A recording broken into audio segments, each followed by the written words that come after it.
The discussions are going to be in line with how the Trump policies were likely to affect Africa, talking about the tax systems, the health systems, and all that.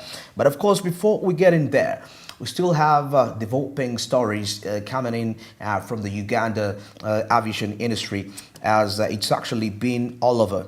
And of course, the experts say that it is set for growth, despite the challenges that it is facing.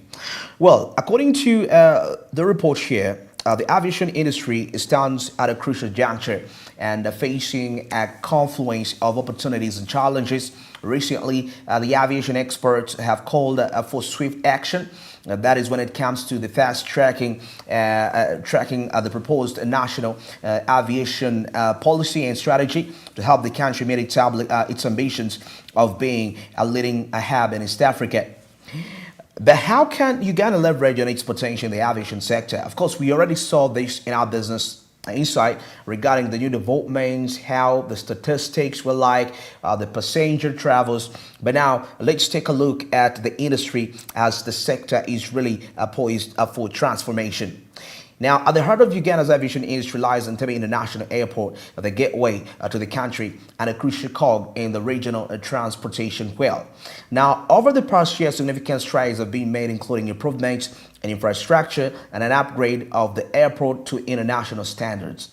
Now, the Uganda Civil Aviation Authority, under the leadership of Director General, that is Fred Bamwesigye, has been at the forefront of these changes with ambitions plans for 2025 and beyond. However, the experts agree that despite these improvements, there are still several gaps that need to be addressed. And one of the biggest concerns is the low number of the domestic flights and the lack of support for local aviation investors seeking to challenge Uganda Airlines. Now, this situation is compounded by the perception of limited competition in the sector, which many believe stifles innovation and job creation. Now, of course, a call for action in here is the need for a national aviation strategy. Now, Derek Nseko, an international aviation analyst, came out and tried to stress the need for a coherent national aviation policy and strategy. Now, according to Nseko, the aviation sector should align more closely with Uganda's broad economic goals and the continent's integral agenda. He said in a statement that we need a strategy that considers the potential of Uganda's aviation sector and unlocking economic opportunities beyond just transportation. He made the remarks during the UCAA stakeholders engagement breakfast that was held in Kampala. Now, of course, his statement underscores the broad economic implications of a robust aviation industry. Of course, further, he urged that key stakeholders, such as those from tourism, trade, and financial sectors, must be included in discussions that is about Uganda's aviation's future. Now, these sectors play a critical role in not only generating the demand for air travel, but also financing and supporting the infrastructure necessary to sustain and grow the industry. Now, the debate around Uganda Airlines being the dominant player that is in the local market is also a source of contention. Now, according to Captain Aziz Sentamo, the president of the Pilots Association of Uganda, he made a compelling case for allowing more competition in the industry, particularly advocating for the entry of Entebbe Airways into the market. And Sentamo highlighted that the perceived ring fencing of the aviation sector around Uganda Airlines may limit the potential of job creation and economic diversification. He definitely urged that more players in the market would actually stimulate healthy competition, ultimately benefiting consumers and other businesses alike. Actually, I remember I can try to relate these incidents about new players being blocked out due to the Uganda Airlines in the IT sector in Uganda. For example, we have NITR. When I was discussing with some of the developers, they're like, the challenge we have is that we are competing with the regulating body. So how are we really going to be, how are we going to deal with this? Imagine a regulating body is also having a product in the market. So that means the private players won't be given that much emphasis. So it's the same scenario I'm seeing here when it comes to the Uganda Airlines. All right, now he stressed the need for coherent national aviation policy. We're talking about Nseko, who is an analyst when it comes to the aviation industry. Now, experts, despite these improvements, like we've seen, there are still gaps in addressing one of the biggest concerns in the low number of domestic flights and the lack of support for local aviation investors.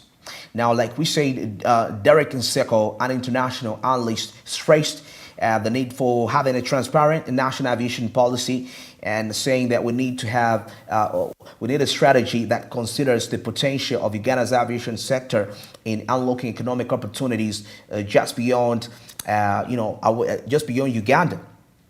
Now, the debate around Uganda Airlines being a dominant player that is in the local market is also a source of contention. Now, Captain Aziz Sentamu, president of the Pilot Association in Uganda, like we said, made a compelling case for allowing more competition in the industry, that is to ensure its growth.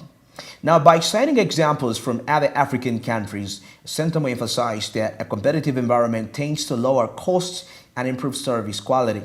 Now, he specifically pointed to the case of Kenya, where the liberalization of the airspace has actually led to an increase in both domestic and international routes, thereby stimulating the economy and creating more jobs. Yeah, actually, the Kenya Airways is profitable on the Nairobi Stock Exchange, and the government of Kenya has a hand in it, and some other private companies also have a hand in the company. So there is that diversification, which allows further investment by the enterprises, creating jobs for the people, dealing with unemployment rate, which is staggering at high levels every other day. Now, the debate around Uganda Airlines, like we've seen, is being discussed about. We need to have various players to say that we lower the prices, because if we have alternative routes of transport, it will reduce on the infrastructure strain that we experience today. And I feel like Uganda's solution to the rising congestion, and we know that congestion actually impacts economic growth. There is an amount of money that is lost. Of course, if we calculate burning the fuel and also the velocity of money, the rate at which money leaves one hand and goes to another. Of course, you will tell me, hey, why don't we go the digital way? Well, that's fine. But remember, if I'm supposed to execute a deal to meet somebody in some place and I'm delayed by an hour, remember, if I do that deal, perhaps, and I get the money, I'm going to have planned to invest it. Okay, perhaps I'm supposed to buy something from another shop, perhaps I have a deal, then I get the money, I go make some shopping for home. So in the process, whenever I delay to reach the destination where I'm supposed to execute, the person at the shop is going to have a delay in receiving my money. Perhaps he could be also having an urgent need at the time and is waiting for my money, but my money is delayed. So you can see that whole staggering. So I feel like Uganda's solution may not be really necessarily about establishing roads as such. Of course, we need them. I'm not saying we don't need them, get me well. But what I'm saying, I feel like if we have alternative transportation means, building railways, whereby if I'm traveling from Masaka, perhaps I'm heading to Gulu, I can use a plane, because There are many players in the industry, so even the flight charges have lowered, So you can see how it will save Uganda. Instead of having too much vehicles on the road, straining the infrastructure, and you find that in the shortest period of time with doing maintenance, all those are costs that could actually be diverted to other important sources of the economy, important sectors of the economy rather, So I'm trying to think in that way. Now, the data surrounding Uganda's aviation industry reveals some intriguing insights that back the calls for the spread for increased competition and strategic investment. According to the Uganda Civil Aviation Authority, Uganda's air traffic performance has rebounded strongly post-COVID-19 with remarkable recovery, that is in passenger numbers, especially on the international routes. Now, in 2023 alone, the country saw an increase in air cargo throughput, reaching levels that now meet international standards, including certification, that is to export to the European Union. Moreover, the UCC has plans for expanding Entebe's passenger terminal capacity from 2 million to 3.5 million passengers annually, that is by 2025, a sign of the growing demand for air travel in the country.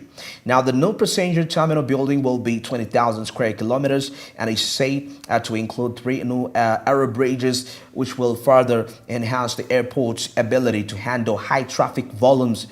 Now, these improvements align with Uganda's broader tourism goals, particularly as the country positions itself as a regional hub for both business and leisure travel. Now, local airports are also benefiting from an injection of investment. Now, the planned upgrade of the Gulu and Arua aerodromes to international status and the operationalization of the Kabalega International Airport in Kabale promise to decentralize aviation services and boost regional connectivity. Remember, we're talking about having an even distribution of these services, because there is no way I can leave the southern part of Uganda, then I'm heading to the north, if there is no airport or any landing space where the plane has to land. So if they are equally distributed, we have more players, we have more aircrafts in the sky, then it will be something very, it will fasten business in the country. And of course, it's on record that the faster any individual or the faster the citizens in a country can access transport to head to a destination in that country, development is always evident. It is evident to that. Now, local airports are benefiting from an injection investment. We saw the planned upgrade of the Arua aerodromes to international status and the operationalization of the Kabalega National Airport. Now, the aviation sectors, of course, we see, for example, if we are to take a look at this from the impact when it comes to the local people, the ordinary person. For instance, the Uganda Airlines' recent expansion into the new markets such as Lusaka, Abuja, and Harare has actually opened up new opportunities for Ugandan businesses, that is including those in export sector. Now, the enhanced connectivity between Uganda and other African nations will definitely likely reduce the cost of doing business and increase the efficiency of logistics, benefiting sectors such as agriculture and manufacturing. Now, on the other hand, Ugandans who travel for business or leisure will benefit from more competitive fares and better services in more airlines if more airlines enter the market competition, and which often drives down the fares. Like I've been saying, if when the fares are down and an ordinary person like me can afford it, then there will be improved trade within the country. It will improve, and economic growth and development will definitely be experienced in a longer period of time. Now, in one of the key takeaways from this is the direct link between a thriving aviation industry and the wider economy. Now, the ease of travel facilitates trade, tourism, and investment, and these in turn fuel employment and community development. Now, as more Ugandans venture abroad for business or education, the demand for affordable, efficient, and reliable air travel increases, of course, highlighting the need for a sustainable aviation industry. Now, we also see the role of the sorority flying school and the need for skilled workforce. Uganda's aviation industry is also confronted by challenges. Of course, if we talk about the human capital aspect, capacity building, and all that. Now, sorority flying school, which has been instrumental in training pilots, has come under scrutiny for each narrow focus on flighting, on flight training, flight training. Now, while the school has contributed to the development of Uganda's pool of pilots, there is a growing need for a broader range when it comes to training programs to meet the demands of the modern aviation industry. Now, according to the Minister of Works, General Katumba Wamala, one of the primary challenges with the sorority flying school, he says that it lies in its management structure. Now, the school, initially managed by the East African community, faces illegal funding hurdles. Now, these have hindered its growth. However, we still see that once these issues are actually addressed, you never know. The school could actually be expanded to offer more comprehensive training that includes aviation maintenance, air traffic control, and other critical roles within the industry. But now the question is, what's next for the industry? As Uganda seeks to position itself as a competitive player that is in the regional aviation market, several key initiatives need to be pursued. And these, according to the experts, include implementing a national aviation policy, a comprehensive strategy that aligns the sector with Uganda's broad economic goals, that is inclusive of enhancing competitiveness and targeting it into a regional and the global markets. I also see encouraging competition. Of course, when we have more players, it will make transportation much more easy. For that, of course, having the players with the infrastructure to sustain those players in the market. Now, encouraging competition, allowing more players. These are all cited by the experts. Allowing more players such as Entebbe Airways to enter the aviation space will actually foster competition, reduce airfares, and create more job opportunities for Ugandans. And expanding, of course, let's talk about the expanding the infrastructure also should be also looked into. So the future is bright, but of course, not forgetting human capital development, capacity building aspect, because revamping training institutions like the sorority flying school to offer a broader range of aviation courses will actually ensure that the industry has skilled workforce to be able to meet the demands of a modern aviation ecosystem. Now, the ultimate question is, what's the way forward? What is the path? The future of Uganda's aviation sector lies in strategic investment, regulatory reforms, and clear vision that aligns with the country's broader economic ambitions.